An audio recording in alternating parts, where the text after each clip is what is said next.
नमस्कार दोस्तों, हमारे चैनल पर आप सबका स्वागत है। आज की इस वीडियो में हम साइरस द ग्रेट के बारे में जानेंगे और इस वीडियो में हम साइरस द ग्रेट पर सीमित चर्चा करेंगे। मतलब बहुत थोड़ा ही हम साइरस द ग्रेट के बारे में इस वीडियो के माध्यम से जान पाएंगे।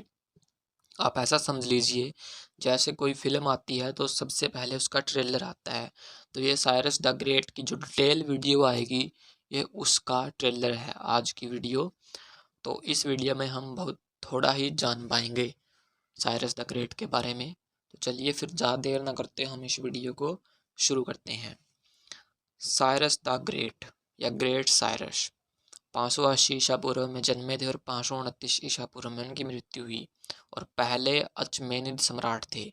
उन्होंने दो मूल ईरानी जनजातियों मेडस और फारसियों को एकजुट करके फारस की स्थापना की थी।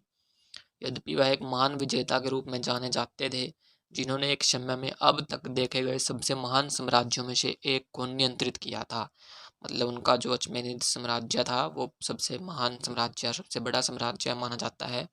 उन्हें उनकी अभूतपूर्व सहिष्णुता और उन लोगों के प्रति उदार रवैये के लिए सबसे ज़्यादा याद किया जाता है जिनको उसने हराया था।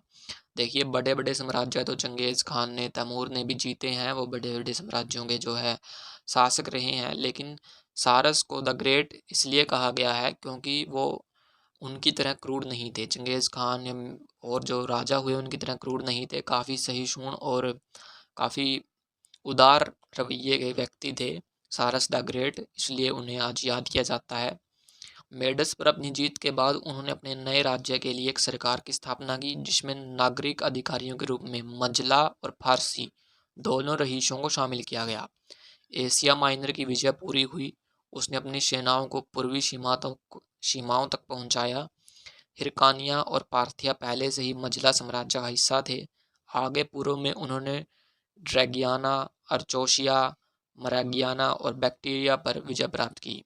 ऑक्सस को पार करने के बाद वह जैक्स के पास पहुंचा, जहां उसने मध्य एशिया के खानाबदोश जनजातियों के खिलाफ अपने राज्य के सबसे दूर के सीमांत की रक्षा करने के लिए गढ़ वाले शहरों का निर्माण किया। पूर्व की जीत ने उसे फिर से पश्चिम की ओर ले गई। पूर्व की जीत और उसने बाबुल और मिस्र पर हमले के लिए एक आवाज़ दी। जब उसने बाबुल पर विजय प्राप्त की तो उसने यहूदी समुदाय से जयकार करने के लिए ऐसा किया, जिसने एक मुक्तिदाता के रूप में उसका स्वागत किया।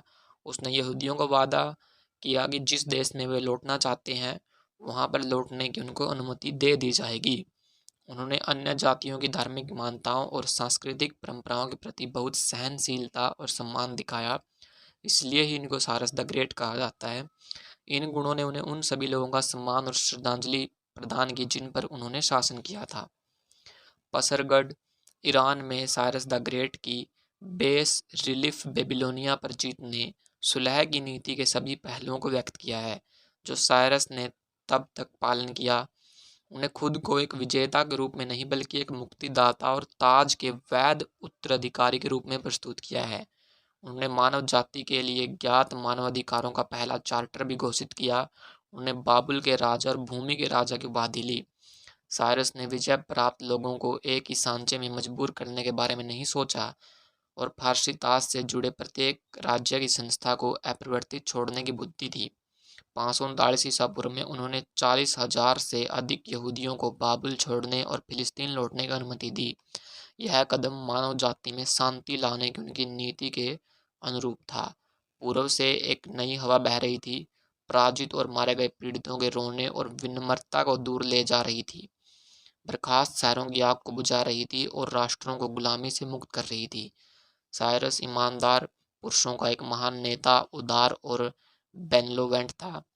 हेलेनस, जिस पर उसने विजय प्राप्त की, उसे कानून देने वाला और यहूदियों को प्रभु की घोषणा के रूप में माना है।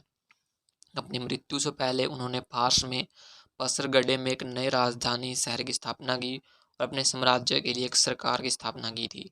उन्होंने प्रत्येक प्रांत में उनका प्रतिनिधित्व करने के लिए एक गवर्नर नियुक्त किया। हालांकि प्रत्येक प्रांत के प्रशासन, विरासत और सांस्कृतिक गतिविधियों की जिम्मेदारी अक्सत्रपों की थी। जेनोफन साइरस के लिए अकॉर्डिंग को पहली डाक प्रणाली तैयार करने के लिए भी प्रतिष्ठित किया जाता है और उनके सिद्धांतों को अचमेनियन राजवंश के भविष्य के सम्राटों द्वारा अपनाया गया।